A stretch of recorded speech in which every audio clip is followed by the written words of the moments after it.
We're joined right now by Brianne. This is your first year with Yeah. Festival. Tell us a little bit about that and how exciting it is to be a part of this team. Yeah, it's been super exciting. I mean, I've been going to Festival for my whole life, and it's been really amazing to get to be part of the team this year and to see all of the different components that go into throwing a festival of this caliber. And everything from the educational activities, the cultural activities we have in Fort Gibraltar, to the bands that are playing in the tents, to how we're talking about the fur trade and how we're representing Indigenous cultures at the park. So there's so many different components to the festival, and it's been so fun to be part of all of the moving parts. And then, yeah, personally, on a more personal level, Festivals Voyageur, as I mentioned, is something I've attended for my whole life. And I remember, being a young, little Métis girl going to Festival and seeing my culture represented in such a unique and fun way. And it made me so proud to be who I was. And it's such an honor today to be in the position that I am, to be able to continue that legacy and to continue to create space for young Indigenous kids and, young Francophone kids to come to this festival and to really see themselves and their culture and their families and their peoples represented all throughout the festival, and to hear their languages, to see their art, to eat the food, and to just really experience that joie de vivre that's so important, especially in the cold weather here in the middle of winter in Winnipeg. It's really come full circle for you. It's awesome. So, this is the 55th edition, only the second one in person since the pandemic. How exciting is that? Yeah, it's really nice to be able to gather. And I think there's still a lot of energy in the community for gathering together and for having these celebrations. I know all throughout the 10 days of the festival, there's going to be a lot of different opportunities for different communities to come together, to share stories, to, just really get to know one another and spend time together and have some fun. And I'm just really excited to, yeah, to be able to offer, another in-person event. I think the whole community is, yeah, we're still sort of, living in that post-pandemic relief to be able to spend time with our loved ones, to get to meet new people. And it's such a great joy to be able to be part of a team that's bringing that to the city of Winnipeg and to the province of Manitoba, um, during, these really cold months where, yeah, it's really important to make sure that we're spending time with people that are close to us, and to, having some fun, learning some things, trying some new food, all of that good stuff. What is new this year and that people can look forward to?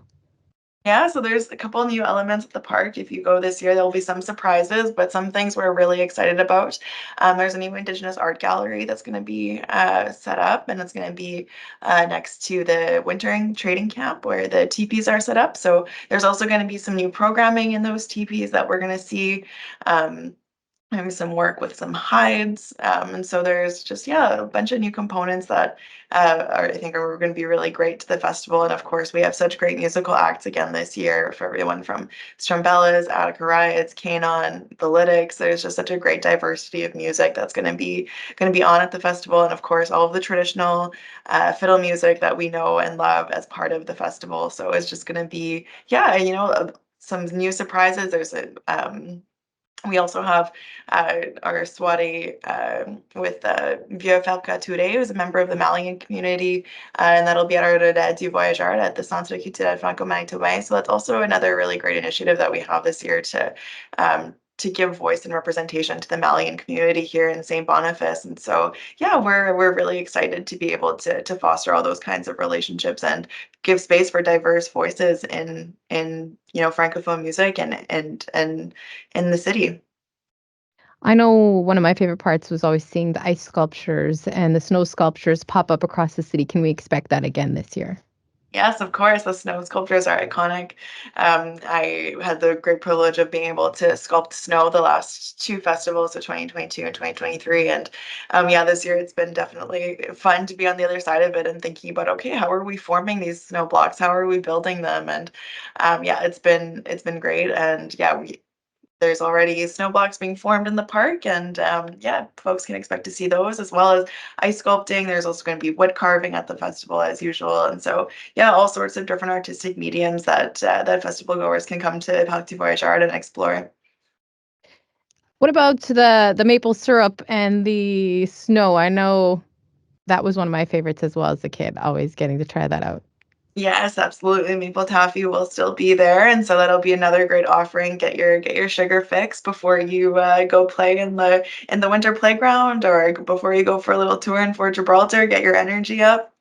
Yeah, so that's definitely going to be back.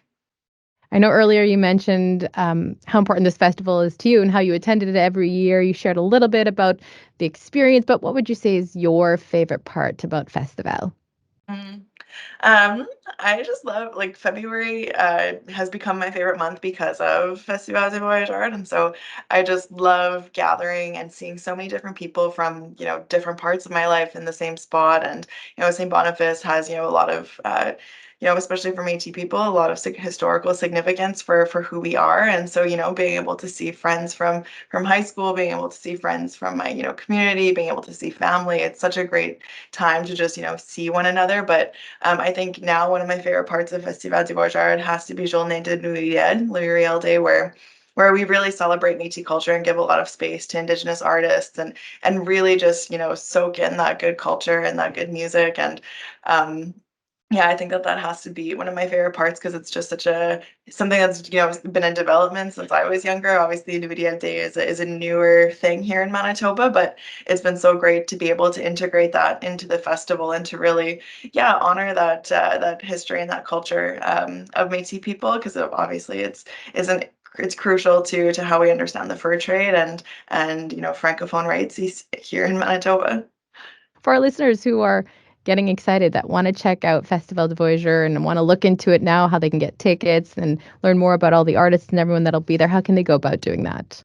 Yeah, so you can go to our website, heho.ca, heho.ca, or download our mobile app, which is actually a really great tool if you want to see all the artists on the app. You can look at all of the programming for each day, plan out where you want to go. You can also see all the different activations and activities that we'll have in the park. So I highly recommend downloading your app. You can buy your tickets through there as well. And if you get your tickets in before January 31st, you'll be entered to win a contest for 2 Air Canada flights.